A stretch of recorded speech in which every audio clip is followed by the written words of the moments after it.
Hello, it's Tiny Small Fry here again, and I've been asked by my good friend Taryn if I could cook a curry in the Pressure King Pro. So, let's give it a go.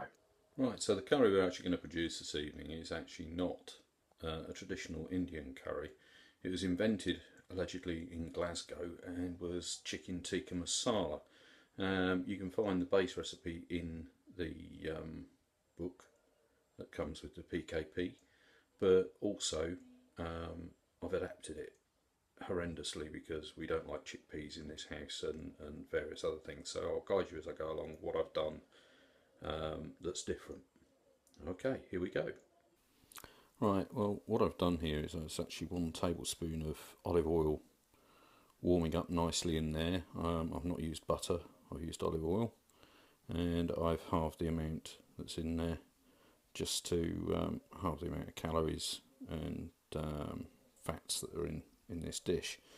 Over here I've already pre-prepared the finely chopped onions, ginger, garlic and the spice mix, which you'll see the ingredients of the spice mix scrolling across your screen any time now, hopefully. At the back there we've got 125 ml of vegetable stock, basically because I ran out of chicken. And also, as I mentioned before, we don't like chickpeas, or some of us in the house don't like chickpeas, so I've actually replaced chickpeas with mushrooms and ordinary garden peas. Whether it will work or not, we will find out. So in here now we've got the onions, the ginger and the garlic, and I'll tell you, it's a really lovely smell we've got going on here. That should take, I think, probably around 5 minutes, I think it seems to recall the recipe saying. So we'll see where we go, and we'll be back shortly when this is done. So now hopefully there you can see it's starting to go a light golden brown. So what we're going to do is chuck the spice mix in. Now what I didn't realise was that you're not supposed to put the coriander in there until later. But I've already done that, so let's see how we go. I don't expect it to make that much difference. I use coriander quite a lot in meatball recipes, it's very nice. So I'll just stir that in. And this needs to take about 30 seconds, it says in the thing. Okay, so now the tomatoes have gone in, and at this point you're supposed to put in the spinach until it's wilted. Alas, couldn't find any spinach, and I thought perhaps I'll use curly kale. Alas, unfortunately I couldn't find any curly kale either that looked half decent, so we've just got tomatoes at the moment, and as you can see they're starting to boil away furiously.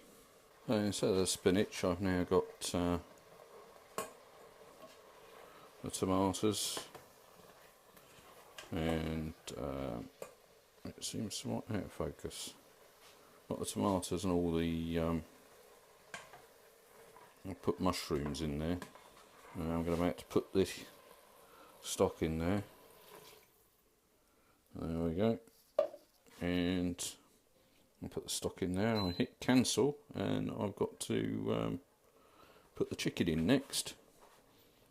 1.3 kilos of chicken, enough for 6 people. Right, so I'll set to close, and now we need to put it on to meat for 15 minutes, which is that one. So there we go, meat 15 minutes, and we leave it to kickstart. There we go, there's the circle things going on. When it gets up to temperature we'll hear a click, and we'll start the countdown. Exciting stuff, eh? Okay, we've come to the end now. That's finished. So now we need to vent it according to this. So it's every Pressure King owner's favourite part. There we go.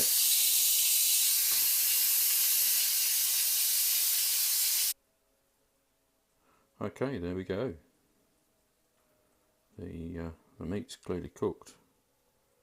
It's bubbling away furiously. So now what we need to do is we need to add 2 tablespoons of lemon juice and 120 mils of creme fraiche. In the main recipe it's double cream. I've gone for creme fraiche light to fit in with my diet. Right, so in with the lemon juice.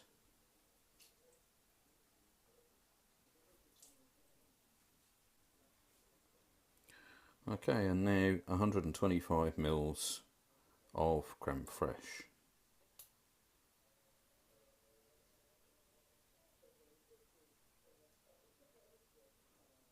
So the other thing I've thrown in there is 200 grams of garden peas, which probably aren't going to do the same job as the chickpeas, because the chickpeas would have soaked the juices up. What it did say was to simmer it now until the sauce thickens. Not quite sure how long that's going to be, because obviously without the chickpeas doing the job, and we have mucked around with the recipe a little bit, the sauce might be a little bit thinner than what we used to. But I've pre-prepared some rice in my saucepan using the Jamie Oliver method to soak up some of that juice anyway, so it might be that we don't get quite thick sauce as we expected, but we'll see. Right, so here we're going. 10 minutes later, it has reduced a little bit, but not as much as I'd hoped.